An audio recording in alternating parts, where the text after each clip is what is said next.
Hey everybody, welcome back.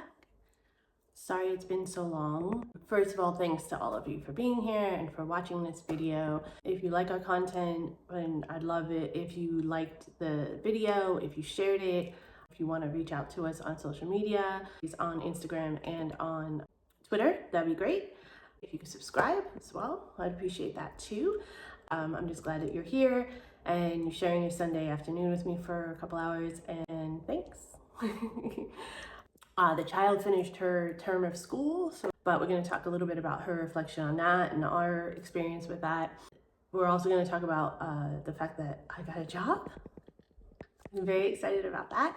We got an apartment also, which is incredible, and we're going to talk a little bit about that too. And just a quick update of just where I am in this journey and where we are as a family, and what's coming down the pike. Hans ketchup on. Let's get started.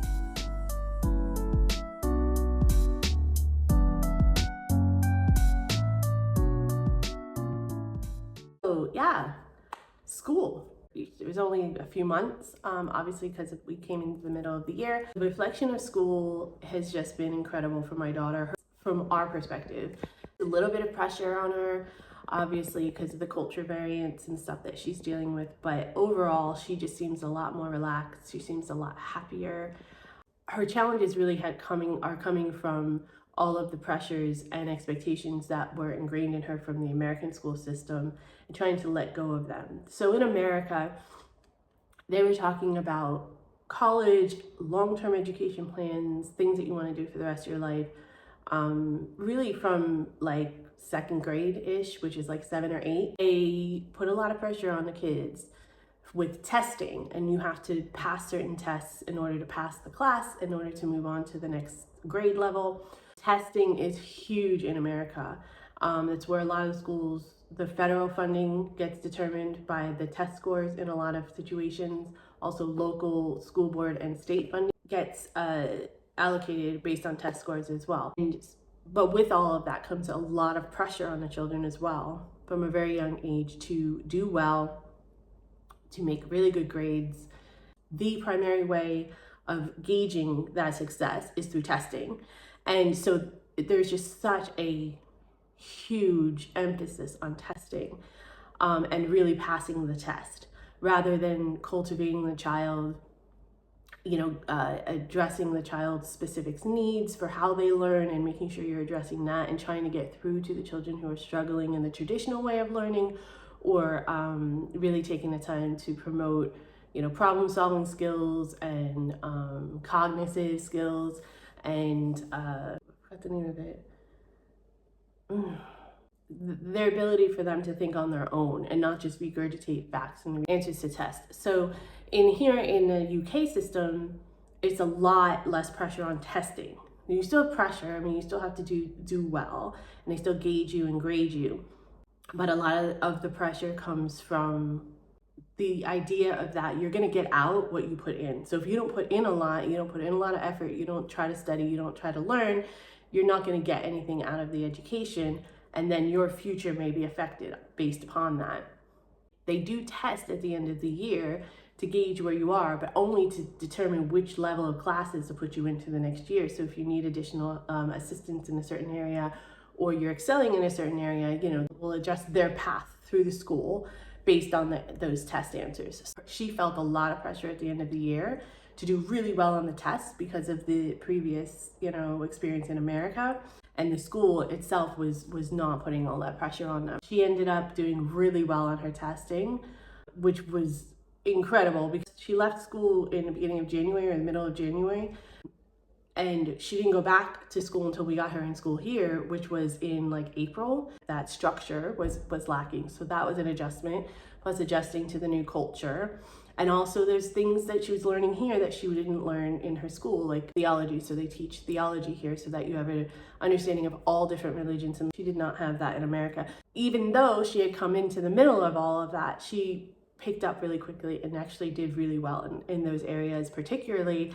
And of course in the areas like math and reading and science, she was pretty equal to where she was in America. So we're really, really proud of her for that. I just want to give props out to her because that could have really, that was a big concern of mine and my husband's, that that would affect her in a very negative way, the change. Ended up just being a rock star about it and really excelling even more. We're really, really proud of her.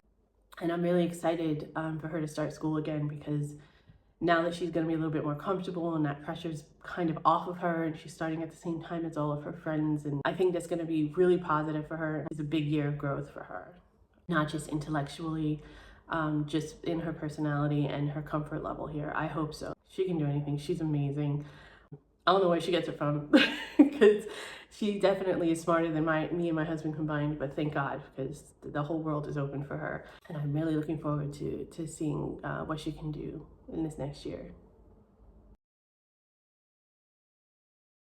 I got a job. I'm very excited about the job. I started 2 weeks ago. I didn't want to announce it too much because I wasn't 100% sure how I was going to react to it, because I'm the type of person that takes on other people's stress, and it's something that I am working on. I started working when I was 18 in a corporate environment, so for most of my career I didn't realize that that was what I was doing, right? And it was very stressful for me. I got caught up in office politics a lot, and I started to make like my work my identity, and it was really not good for my home life, because when I was stressed out and upset, or even if it wasn't me but it was other people around me, I would come home feeling exhausted and tired and have very little to give to my family. So when I was offered the opportunity to work from home on a permanent basis, I jumped at it. It was really, really good for me. So I ended my work from home position in America early February. And for those of you who haven't been following the entire timeline, or maybe it's the first video you've seen here on the Hickson Diaries, we're living in England now, and I just started work 2 weeks ago, and it is the end of July. Trying to figure out if I was ready to work and trying to adjust to England life and all of that. It took a while for me to feel mentally ready. Once I felt like I was mentally ready, and I started interviewing the second time around, but the opportunities weren't coming as quickly and as easily as they were the first time. So I was starting to get stressed out and worried about that. But luckily I found a really good recruiter who really believed in me, understood my story, found an amazing opportunity for me. For me to have something that's a little less pressure and a little less responsibility, I really only have to worry about myself. It's in the town that we're living in. I get to walk to and from work. So the stress of driving is off of me, or the stress of trying to make the train, and then what am I going to do in the downtime in between when the train arrives and I actually start work, and those kinds of like stresses that were coming on to me with some of the situations that I was offered and some of the situations I was in. All of that is gone. It's close to the center of town, so if I need to like just breathe, or I need to run an errand, or I want to grab some lunch, it's really, really close and it's easy. It's also right next to the park. The weather's nice. I can go and sit in the park and relax, and I'm enjoying the work so far. It's all really, really good. And it ended up being more money than the first opportunity that was offered to me the first go around, which is always a plus. I was looking forward to going back in the office actually, because I really need to meet some people. I need to kind of get out into the world and really get acclimated to the culture and not be so isolated. So it's forcing me to do that. It's not my comfort level, obviously, because that's not what I've been used to for the past few years, but it is something that I think is good for me. So I'm trying to push myself through it, trying to be a little bit more friendly with people at work, because normally I'm just like, just leave me alone. I just want to do my work and get out of here. I don't know how long that'll last, but I think for now, given that I'm just starting this journey here in the UK, I think it's good for me. I think the situation is good for me. Everybody that I'm working with, my immediate team, is all really good and really friendly and very helpful. And everyone else that I have met throughout the office has been pretty much the same. So it doesn't feel like a chore so far. The novelty may wear off. We'll have to see how that goes. Next up is our new apartment. It's great. So it's right on the edge of town. First, we were trying to decide if we wanted to buy or rent, but the market is so crap here. They're really high and the interest rates are going up. And because we were not really established, we were going to have trouble having a mortgage. And their recommendation was for us to rent for a year or so get us established, get everything kind of in the system, our banking, our credit rating. And in that interim time, the market would come down a bit and the prices would come down a bit and the interest rates would level off a little bit and we would have a better opportunity. Hopefully that'll work out the way it will. We're just gonna have to see. So looking at renting in a house versus a flat, but the structure of the country is set up here is you have the center of town, which is usually where all the commerce is, most of the commerce, and then you have the residences built out from there. So like here's the center of town, and then your residences are kind of built out. Of course, the further you go out from the center of town, the more space you have, but then you have to worry about actually commuting into town. So for someone like me, doesn't drive yet, we don't even want to go down that road. Someone who is unfamiliar with the bus system and the trains are not in every single town, it really limited our residential space. Myself and my daughter both, we were really uncomfortable living in the village and having most of the things that we needed and wanted so far away from us. We needed to find something that was close to town, somewhat walkable or easy commute, for me if I was working in town. Obviously, I didn't want to live in a town that I wasn't working in personally because it would be so much harder for me. Because of my daughter's school, we had to have it within proximity. And my husband wanted to have our residence be in proximity to his family.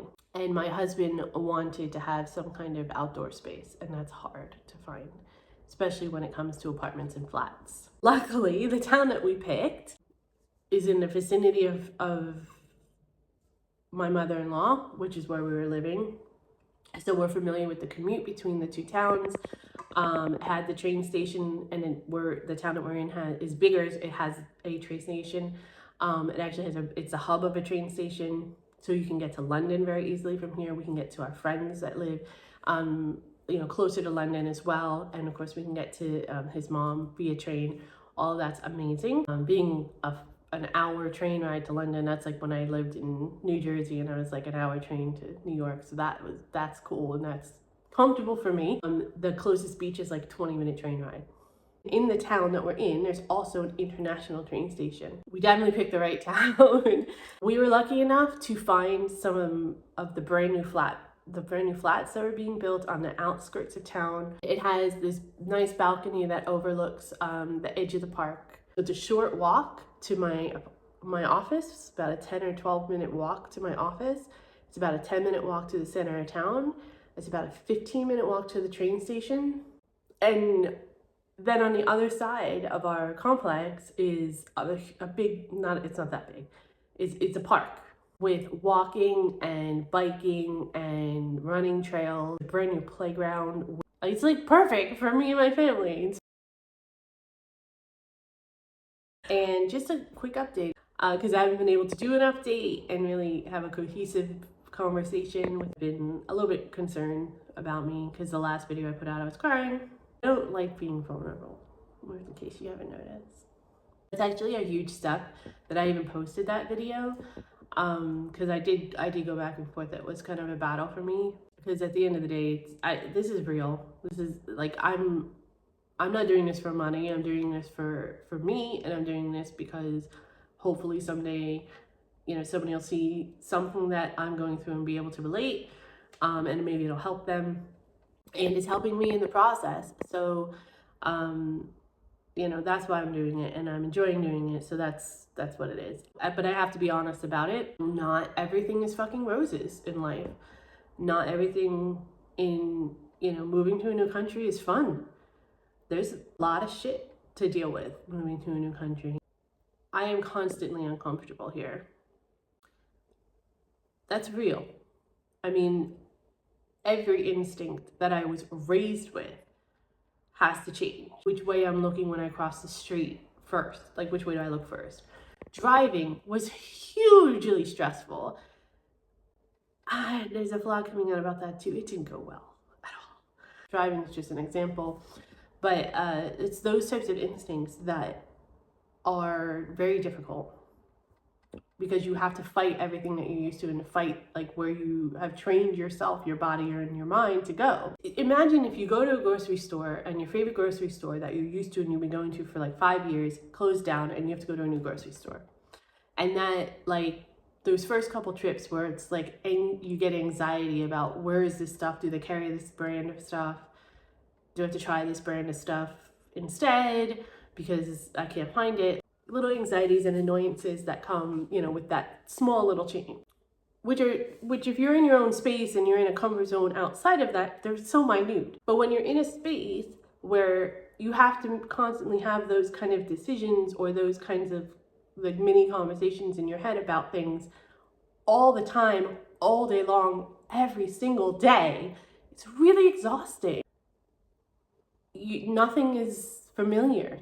Moving to a new apartment in itself has its stresses and anxieties and you have to give it some time to settle in and feel comfortable. And moving to a new town is like that. Meeting new people, starting a new job is like that. Your child starting a new school is like that. Meeting new friends is like that. And imagine all of that happening in a culture that you're completely uncomfortable with, that you don't know that well, and there's really nobody around you to help kind of facilitate that, and they're all happening at once. It's very, very exhausting. It takes a lot out of you. Just daily life taking a lot out of you. For those of you who don't know, again, who haven't been following this whole journey from the beginning, this is a long process. This has been about 18 months now that we've been working on this move. It's really been that long since we've just felt relaxed and comfortable in most aspects of our life. So it's hard. Those little decisions that you're making every day that seem mundane and seem instinctive almost in most people's lives are things that you have to actually think about all the time. It's difficult to not be deflated constantly and feel like you're doing things wrong constantly. I'm trying to learn to let all of that go and just focus on the things that are positive and focus on the things that are on a good trajectory.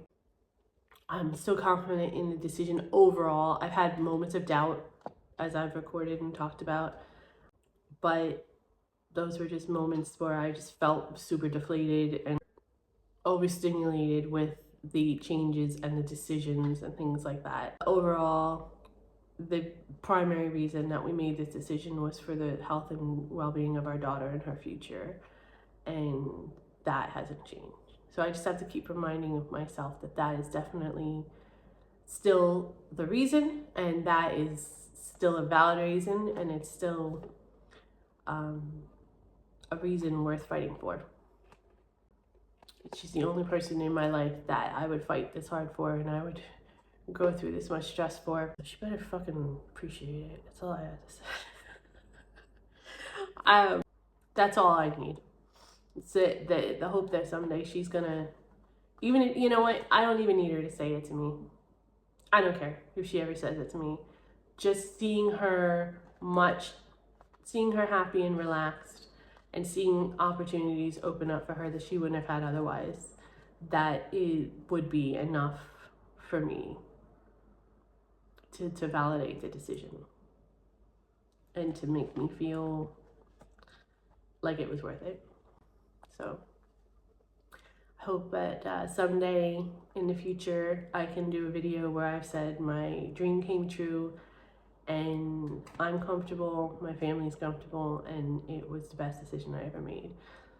I want to get to that point at some point, and that's my goal. That's what I'm working towards. I can't wait till someday I can finally say that. But for now, I just gotta take it day at a time and make sure I'm taking time for myself and that I'm taking time for my family, and I am being appreciative of what I have and super appreciative of opportunities like this to share my journey and share my story. Yeah. So thank you all for listening. As always, You could like these videos and share them. I would appreciate it if you would subscribe. There's a link to subscribe in the description box below. That would be fantastic. I would appreciate that as well. I'm wishing nothing but the best for all of you. And again, thank you all so much for being so patient and understanding. And I can't wait to talk to you guys soon.